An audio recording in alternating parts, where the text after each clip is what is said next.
Cuando llegas a Vietnam, eres un ser humano, pero después de un año luchando escondido detrás de arbustos, te conviertes en un animal. Ni siquiera te das cuenta de cómo has cambiado hasta que vuelves a tu casa. Cuando regresé, vivía con los nervios a flor de piel y todo me alteraba, ya fuera la bocina de un auto, un timbre o un teléfono. Nunca estás seguro de qué va a suceder a continuación y convives con un terror permanente. Cada vez que alguien menciona Vietnam, mi instinto me hace mirar por detrás de la espalda para asegurarme de que no hay enemigos ocultos. Apenas volví, actuaba de maneras extrañas. Me habían arrancado del combate en la jungla y ahora no sabía qué hacer.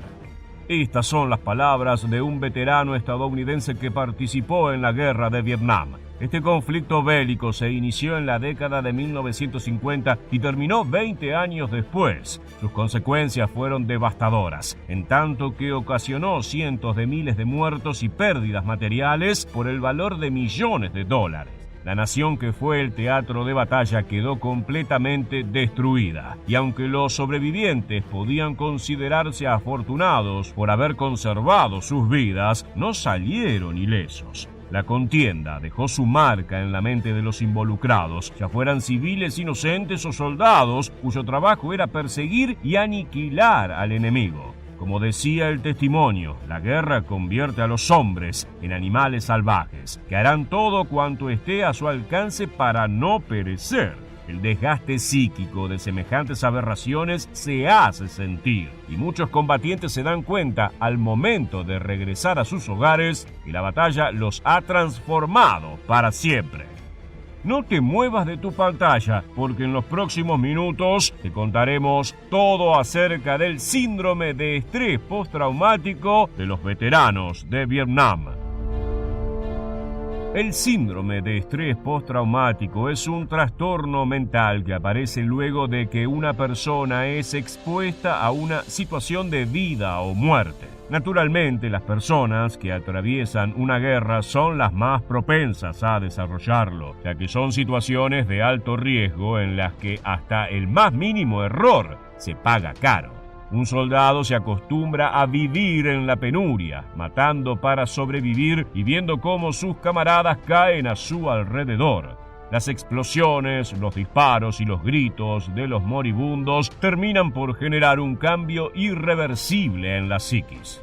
Si bien los especialistas acuñaron el concepto de estrés postraumático en la década de 1980, los médicos militares han estado familiarizados con él desde hace siglos. En la antigüedad se hablaba del pánico que se apoderaba de un soldado y lo hacía huir despavorido, o de el shock de la batalla que lo dejaba temblando, llorando y balbuceando como un niño.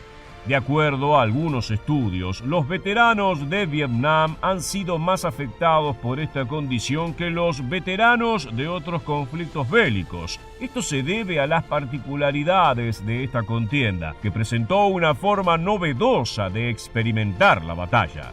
En una guerra tradicional, los enemigos y los civiles son grupos claramente separables. Se enfrentan ejércitos convencionales, existen momentos de descanso y hay zonas de combate fácilmente reconocibles. En cambio, en Vietnam se practicaba la guerra de guerrillas, basada en escaramuzas esporádicas que ocasionaban unas pocas bajas y finalizaban en cuestión de minutos. Las tropas del Vietcong brotaban de la jungla, ametrallaban a unos cuantos soldados y regresaban a sus escondites sin que los occidentales pudieran reaccionar. Los guerrilleros no utilizaban un uniforme que los identificara, sino que se camuflaban entre la población civil. Cuando los enemigos del comunismo llegaban a una aldea, no sabían si un niño o una anciana era un simple campesino o un asesino aguardando la ocasión ideal para matarlo. Como si fuera poco, los reclutas estaban desplegados a lo largo de toda Vietnam del Sur, por lo que toda la nación era el teatro de operaciones. Tampoco tenían una retaguardia a la que retirarse para descansar, ya que podían ser atacados en cualquier momento. Se calcula que el soldado promedio de la Segunda Guerra Mundial vivió un total de 60 días de combate, mientras que cada combatiente de Vietnam soportó 300 días de batalla. Esto es lo que hacía que desarrollaran un trastorno mental con más facilidad. Los síntomas de estrés postraumático han sido recopilados por Gary Martin, un australiano que participó en la contienda luchando en el bando pro-occidental. En primer lugar, los veteranos ven su rutina interrumpida por flashbacks de guerra, es decir, recuerdos que aparecen súbitamente y los devuelven al espanto de aquellos días. Es común que un hombre escuche el sonido de las hélices de un helicóptero de rescate Iroquois con tanta claridad como si estuviera sobrevolando su cabeza. Con la misma frecuencia cree que está oliendo orina debido a que los cadáveres no tienen control de esfínteres y vacían su vejiga. De esta manera su memoria olfativa le hace revivir el nauseabundo aroma de un campo de batalla regado de cuerpos. Muchos veteranos son incapaces de regresar a la vida civil porque el entrenamiento militar está arraigado en sus mentes. En consecuencia, sienten la necesidad imperiosa de apoyar la espalda contra una pared o dormir cerca de una ventana para escapar con facilidad en caso de que aparezca un enemigo. Al caminar por la calle, espían entre los árboles y los arbustos, esperando encontrarse con un Vietcong escondido apuntándolos con un rifle. Al escuchar un sonido fuerte, como un choque de auto o una alarma, se tiran al suelo y gatean hasta ponerse a cubierto.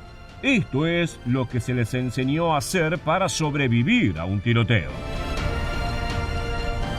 Uno de los síntomas más trágicos de este síndrome es la desensibilización o la ausencia de emociones. Los horrores de la guerra endurecen su corazón, los vuelven incapaces de disfrutar de la vida y expresar sus sentimientos. Esta es la consecuencia del entrenamiento militar, donde los oficiales se refieren al enemigo como si fueran insectos a los que hay que aplastar. Esta forma de considerar al rival como un ser inferior, cuya vida no tiene valor, sirve para que el soldado pueda matar sin remordimientos. El acto de apretar el gatillo y ver cómo alguien se desangra entre alaridos es más sencillo cuando el responsable piensa que sus acciones están justificadas. La deshumanización del contrincante es una estrategia deliberada, pensada para que las tropas se vuelvan máquinas de matar que obedecen sin pensarlo dos veces. De la misma manera, a un soldado se le enseña a referirse a sus camaradas fallecidos con palabras como bajas o desaparecidos en acción. La batalla se hace más llevadera cuando no se está meditando en los amigos muertos. Sin embargo, esto no quita que en la práctica los veteranos sufran de una severa depresión motorizada por lo que vieron.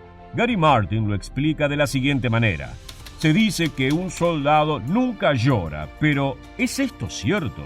Si uno de tus compañeros es destripado por una ráfaga de AK-47, desmembrado por una bomba o destrozado por metralla, no hay tiempo suficiente para velarlo. Aparece un helicóptero, se lleva el cuerpo envuelto en una bolsa y no lo vuelves a ver. Desde luego, en algún momento habrá un funeral oficial para los caídos, pero el sentimiento de vacío emocional no se quita. Al volver a tu casa no es algo de lo que puedas hablar con tu esposa e hijos, y a la gente, por lo general, no le interesan estas cosas. Es por eso que lloras por los caídos y por ti mismo, y caes en la depresión. Entre los veteranos de Vietnam, los ataques de furia incontrolables son comunes. Los súbitos estallidos de violencia pueden ser perjudiciales para sí mismo, pero también para sus familias y para todo el que se encuentre a su alrededor en ese momento. Durante la guerra, los combatientes se enfrentaron a un enemigo casi invisible que los cazaba a través de trampas. Los soldados, al ser incapaces de dar con el Vietcong, acumulaban una rabia que no podían descargar sobre nadie. Veían cómo sus camaradas caían en un pozo de estacas o perdían una pierna luego de pisar una mina escondida. Al final de su período de servicio, llevaron ese odio de vuelta a sus hogares, dificultándoles la búsqueda de trabajo o la formación de amistades nuevas. En la actualidad existen diversos centros de ayuda para veteranos de Vietnam. Los grupos de apoyo son fundamentales para que los excombatientes aprendan a controlar los síntomas del estrés postraumático, lidiar con el pasado y reintegrarse con éxito en la sociedad.